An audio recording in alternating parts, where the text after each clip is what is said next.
આજે રક્ષાબંધનનો દિવસ હતો. ભાઈ અને બેનના પવિત્ર પ્રેમનો દિવસ હતો. તો બેન છે એ ભાઈની રક્ષા માટે રક્ષા કવચ બાંધતી હોય છે. તો આપણે લીમદ્રા ગામ આવેલું છે, જ્યાં રામદાસ બાપુનો આશ્રમ છે. ત્યાં ભાઈ અને બેનને જે રક્ષા માટે તાતણો બાંધતી હોય છે. પણ અહીંયા બેન ના ભાઈનું એક અકસ્માત થયેલું છે, અને અકસ્માત 2 વર્ષથી ભાઈ પથારીવશ છે. અને પથારીવશ રહ્યા પછી બેન પણ એના જીવને બચાવવા ચલાવવા માટે જે તપ કરી રહી છે. ચાલો આપણે જ લીમદ્રા આશ્રમમાં એને બેનની મુલાકાત કરીએ. મારું નામ નિમાવત ટ્વિંકલ મિતેશભાઈ છે. મારા પપ્પાનું નામ મિતેશભાઈ ગોપાલદાસ નિમાવત છે. મારા ભાઈનું નામ ઋષિ મિતેશભાઈ નિમાવત છે. અને એનાથી નાનો પણ મારો એક ભાઈ છે, જે રિધિશ મિતેશભાઈ નિમાવત. ના મારા મમ્મી છે, નીતાબેન મિતેશભાઈ નિમાવત. ને અમે જામ રાવલના છીએ, તાલુકો કલ્યાણપુર, જિલ્લો દેવભૂમિ દ્વારકા. મારો ભાઈ એમને 3.5 વર્ષ પહેલા એમનું એક્સિડન્ટ થયું હતું.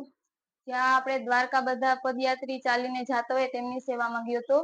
એટલે ત્યાં એમનું એક્સિડન્ટ થયું. ત્યાં કોઈ હતું નહીં. આજે કઈ રીતે એક્સિડન્ટ થયું એ કાંઈ એમને ખ્યાલ નહોતો. પછી મારા અદાનો છોકરો ધર્મેશભાઈ નિમાવત છે, એમને કોલ કર્યો. બધા પદયાત્રી ચાલીને જતા હોય એમને કોલ કર્યો, એટલે એમને કીધું કે આ ભાઈ નું એક્સિડન્ટ આ જગ્યાએ થઈ ગયું છે. દ્વારકા ચરખા રોડ ઉપર એમનું એક્સિડન્ટ થયું હતું. તો મારા ભાઈ ત્યાં ગયા, અને ઓલા જે ચાલીને જતા હોય એ લોકોએ 108 ને પણ કોલ કરી દીધો હતો. એટલે 108 પણ હજી મારા ભાઈ ત્યાં પહોંચ્યા હતા, તો 108 પણ આવી ગઈ હતી. એટલે પછી એમને જામ ખંભાળિયા એમને ટ્રીટમેન્ટ માટે લઈ ગયા દેવભૂમિમાં. ત્યાં એમને સારવાર હતી, એમ વેન્ટિલેટર ઉપર એમને રાખ્યો હતો. અને મારા મમ્મી પપ્પા પણ ત્યાં પહોંચી ગયા. એટલે પછી ત્યાં ડોક્ટરે તો ના જ પાડી દીધી હતી કે 99% કેસ ફેલ છે. આ ભાઈમાં હવે કઈ એમ છે જ નહીં, કારણ કે કાકડામાં જીવ હતો, કઈ હતું જ નહીં એનામાં. તો પછી એને ના પાડી ડોક્ટરે. એટલે ડોક્ટર પછી પપ્પા કહે કે તમે કે અત્યારે જે સારવાર કન્ટિન્યુ થાય છે એ કરો, મારે કે એમને રાજકોટ લઈ જવો છે. એટલે પછી ત્યાં વેન્ટિલેટર વાળી એમ્બ્યુલન્સ પણ હતી નહીં. એટલે પછી જામનગર થી વેન્ટિલેટર વાળી એમ્બ્યુલન્સ મંગાવી, અને ત્યાં મારા ભાઈને પછી વેન્ટિલેટર વાળી એમ્બ્યુલન્સ માંથી એમને રાજકોટ લઈ ગયા, સિનર્જી હોસ્પિટલમાં. ડોક્ટર ટીલાડા સર એની ટ્રીટમેન્ટ કરી. ત્યારે પણ એ લોકોએ ના પાડી હતી કે અમે 48 કલાક તો કઈ ન કહી શકીએ કે. એટલે પપ્પા કે કાંઈ વાંધો નહીં, તમે બનતો પ્રયત્ન કરો કે, બચે તો અમારો, ન બચે તો ભગવાનનો. એટલે પછી એ લોકોએ ટ્રીટમેન્ટ ચાલુ રાખી. તો ત્યાં અમે 15-20 દિવસ સારવાર લીધી. પછી અમને થોડોક એક ફેર એમ કે પછી કોઈ જોખમ હતું નહીં. એટલે પછી અમે ત્યાંથી ગોકુલમાં લઈ ગયા. ગોકુલમાં લઈ ગયા તો ત્યાં પણ અમે 1 અઠવાડિયું ટ્રીટમેન્ટ ચાલુ રખાવી. ને 1 અઠવાડિયું ટ્રીટમેન્ટ ચાલુ રાખી તા તો પછી કોરોના આવી ગયો. એટલે પછી ડોક્ટરે અમને કીધું કે બેન કે તા ભાઈની કઈ રીતે બધી તમારે કરવું છે, ઘરે ફીડિંગ આપવું, કફ કાઢવો, સક્ષમ કરવું, એ બધું કે તમારે શીખવું પડશે. અમે આવું ક્યારે જોયું નતું. તો પછી અમને એમ થતું કે અમે આ બધું કઈ રીતે કરી શકશે. એટલે પછી તોય અમે, હું અને મારો નાનો ભાઈ, અમે બેય થઈ અને આમને બધું હિંમત કરી અને અમે કફ કાઢતા, પીવરાવતા, બધું એને ઘરે કરતા. ત્યારે ઘરે અમે એને લઈને આવ્યા. એટલે પછી અમે મંદિર પાસે ઉભી, મારા મમ્મી પપ્પા, મેં અને મારા નાના ભાઈ, અમે સંકલ્પ કર્યો કે જે કઈ થાય, માતાજીને કીધું કે મારા ભાઈને તમારાથી જેટલું અમને શ્રદ્ધા છે મા ઉપર ને હનુમાનજી દાદા ઉપર, કે મારા ભાઈને તમે બનતો પ્રયત્ન મને અમે કરશું, તો તમે એને સાજો કરી દો. એના પૂરતો કરતું થઈ જાય તો પણ અમને એમ થાય કે ના, મારો ભાઈ સાજો થઈ ગયો છે. એટલે પછી મેં કીધું એમને, મમ્મી ને પપ્પાને, કે જ્યાં સુધી ભાઈ ઉભો નહીં થાય ત્યાં સુધી હું મેરેજ નહીં કરું. એટલે પછી મમ્મી ને પપ્પા એમ કેતા હતા ને એ રડી પડ્યા. પણ મારો ભાઈ મારા માટે બધું છે એમ, એના વગર હું કઈ નથી, મારા ભાઈ વગર.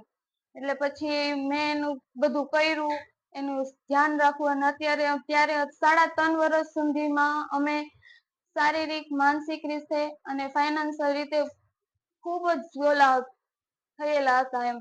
એટલે પછી તોય અત્યારે અમે બનતો પ્રયત્ન કરીએ જ છીએ. અત્યારે અમારે દર મહિને એમનો જે આ નળી ચેન્જીસ કરવાનો બધો 10 થી 15 હજારનો ખર્ચો થઈ જાય છે.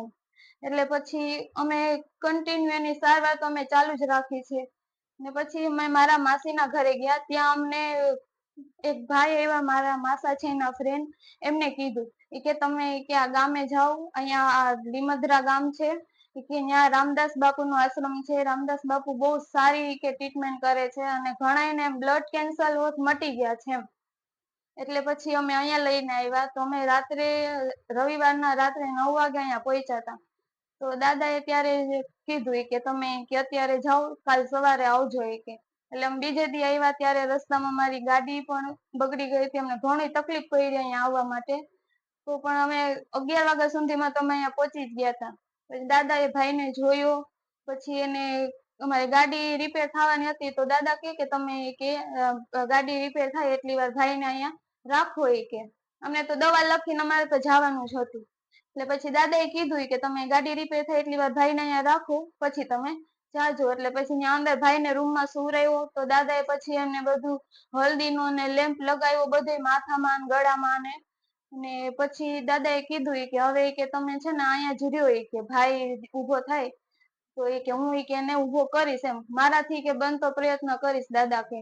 એટલે પછી અમે અહીંયા જે અમને ઉપર રૂમ આપ્યો છે, અહીંયા સુવિધા પણ બહુ સરસ છે, બધું સ્વાસ્થ્ય માટે એમ કે વાતાવરણ પણ બહુ સારું છે, જમવાનું ખાવા પીવાનું બધું બહુ સરસ છે, એમ આપણા ઘર જેવું જ છે બધું. અને મારા ભાઈને અહીંયા અમે આવ્યા 10 થી 15 દિવસની અંદર એમની ગળાની નળી નીકળી ગઈ છે. નકર અમે 3.5 વર્ષથી અમે પ્રયત્ન કરતા કે નીકળે એમ. જ્યારે ચેન્જ કરવા જાય ત્યારે ડોક્ટરને પૂછીએ તો ડોક્ટરે કે ઈ તો એની રીતે બેસી શકે તો નીકળે, નહીં તો ન નીકળે.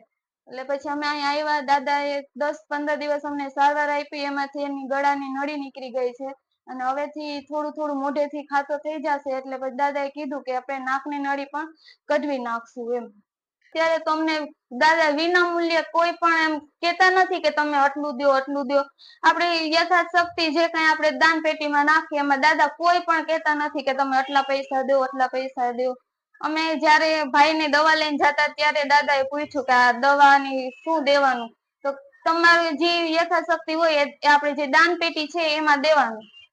કોઈ હાથમાં કે કોઈ દાદા લેતા નથી કે કોઈ પણ વિના મૂલ્યે સારવાર કરે છે દાદા.